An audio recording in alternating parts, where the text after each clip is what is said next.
Hello, and welcome back for another episode of the Accessible Technology Podcast, which is a podcast all about how everyday technology is accessible for disabled people and how technology can become even more accessible overall, as well as what the most accessible bits of tech for you to buy are, and to give tips to tech companies on how they can make their technology even more accessible. My name is Phoebes, and I have been paralysed from the neck down since I was 3 years old in 2001, meaning that I can't breathe without the help of a ventilator and tracheostomy tube, or move anything other than my head.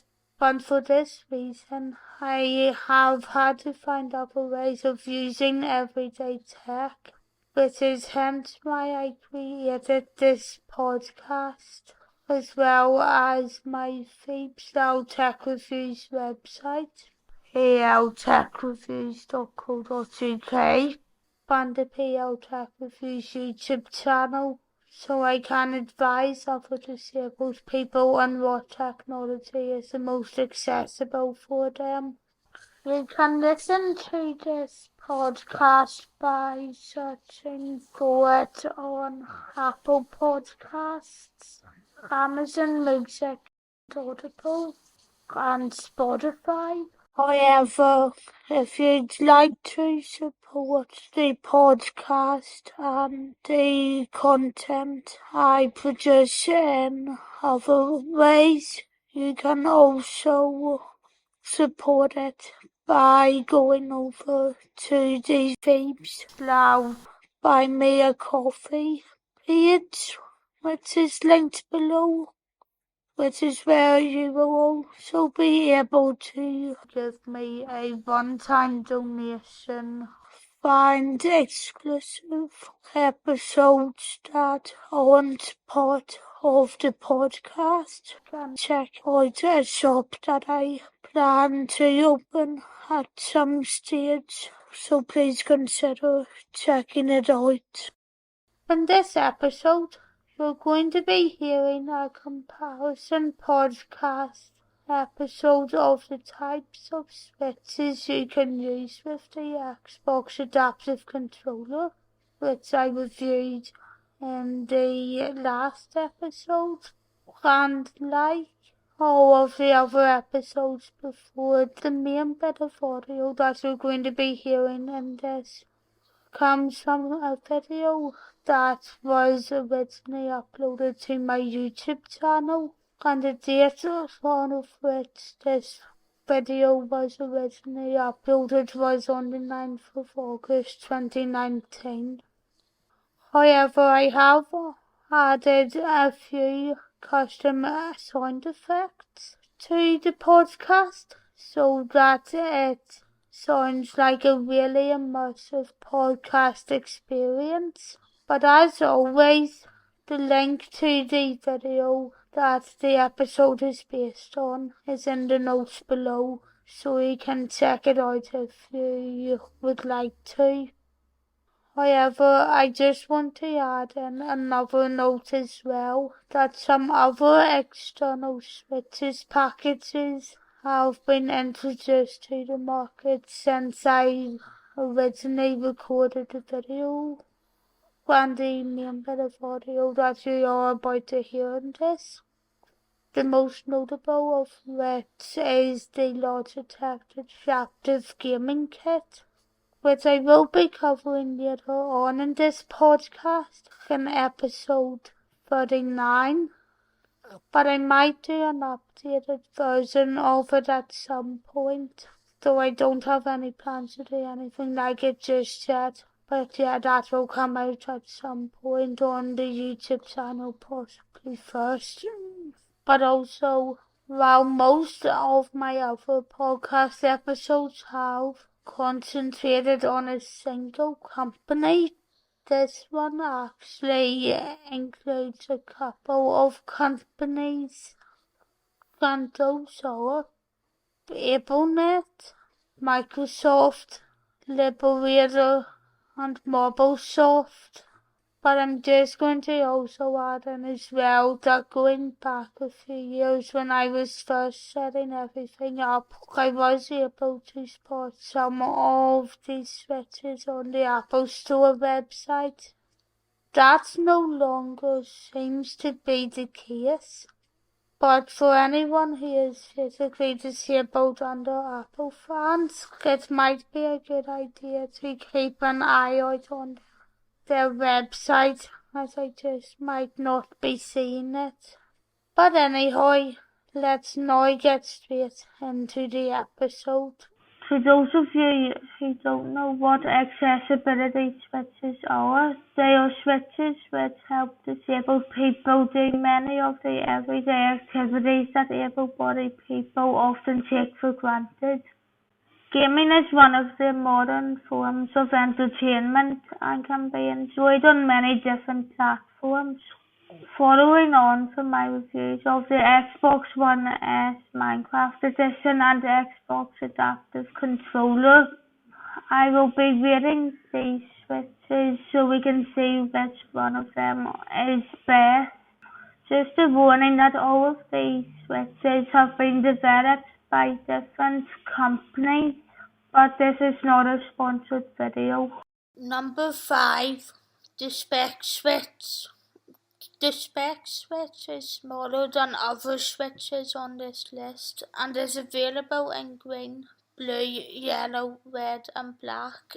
Its box has a picture of the switch itself in whichever colour you ordered, with AppleNet's logo and what the package includes on the back.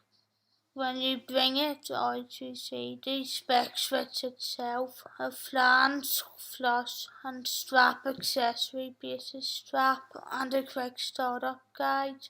It includes a lead that can fit into the 3.5mm jacks on the Xbox Adaptive Controller. Although smaller than the body button, the Spec Switch requires much of the same pressure to activate. Like its counterparts, it can be plugged into any of the switch ports on the controller, but I feel like it is easier to press with a chopstick in my mouth instead of behind my head. Number 4. The controller switches on the Xbox Adaptive Controller. As explained in my last video, the switches on the Adaptive Controller come automatically programmed to the A and B buttons, but can be changed to whichever one you want. It's easy to switch between them and even the press is easy, but it does depend on what type of movement you have and how much pressure you can press with. The Adaptive Controller can be bought for around £75 in any Microsoft store. Number 3. Body buttons. Body buttons are medium-sized switches for the Adaptive Controller, which come in all the same colours as the Spec Switch.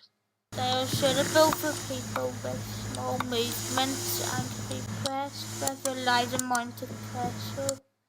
These are switches that I use for most of my gaming experience, and they can be put wherever you want. But the only thing I don't like about them is that the red switch seems to be a wee bit stiffer than the other colours, so just a warning that any of the other colours might be a better option. You can buy the body button switch through Liberator. Number 2, the ultralight switch. The ultralight switch is a switch not even as big as your thumb and can be mounted easily to the Xbox wireless controller. It's easy to activate, needing only a very light amount of pressure, and can work as a walk forwards button if you can only use one thumbstick at a time. To get this set up, you just have to plug it into the X1 or X2 ports, and it can work with other switches. The Ultralight switch can be bought through an American online shop called Mobilesoft. Number 1. The Big Red Jelly Bean Twist. The Big Red Jelly Bean Twist switch features a 2.5-inch activation surface and is recommended for users who are able to use a smaller target area. It comes with blue, green and yellow switch caps, allowing you to change to whichever colour you want. I bought this only because I needed more switches, but since it's arrived, it's become one of my favourites. Being a bigger size, it allows me to keep my head on it while moving the joysticks, instead of having to lift my head when I try to move. The click is also very nice. The Big Red Jelly Bean Twist can be bought from AbleNet and Liberator, but you can also get it for around £50 from the Microsoft Store. These are only a few of the switches that work with the Xbox Adaptive Controller, but any other switch with a 3.5mm jack should also work. Judging them all together, I would rate the Spec Switch 3 stars, the controller switches 4, the body buttons 4, the Ultralight switch 5, and the Big Jelly Bean Twist button 5. So what are your thoughts of the switches included in this episode? Have you bought any of them before? And if you did, how well do you think they work? I do think that there are quite a few of these external gaming switches that are nicer to press than others, but personally I haven't been using them recently, and to an extent I do think that a couple of them are really expensive to buy, which is why it may be better looking out for other packages that have a couple of switches in them. But again, you'll hear more about that in episode 39 of this podcast when I review the Logitech Adaptive Gaming Kit switches for the Xbox Adaptive Controller. But as always, if you would like to pass on some of your thoughts to me, you can include them in a review wherever you're listening to this on, as well as via the contact pages over on my Phoebeslow Tech Reviews site and on my other website, phoebelow.com. And as I said earlier, the links to those are in the description. If you are interested in watching any of the videos I do on accessible technology, you can find more over on my PL Tech Reviews YouTube channel.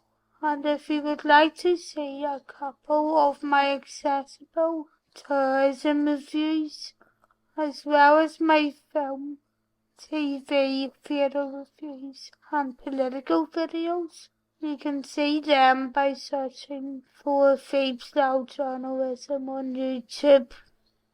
You can also follow my other podcast, the Phoebeslow Podcast, by searching for it on Apple Podcasts, Amazon Music, Audible and Spotify, where you get everything that I cover on Phoebeslow Journalism and podcast forum, with some tech news stuck in there as well. But anyway, that's all for now. So the next episode that comes out will be a review of the PDP one-handed joystick, and after that you'll be hearing my thoughts and an opinion piece I did a couple of years ago where I outlined my thoughts on the PS4.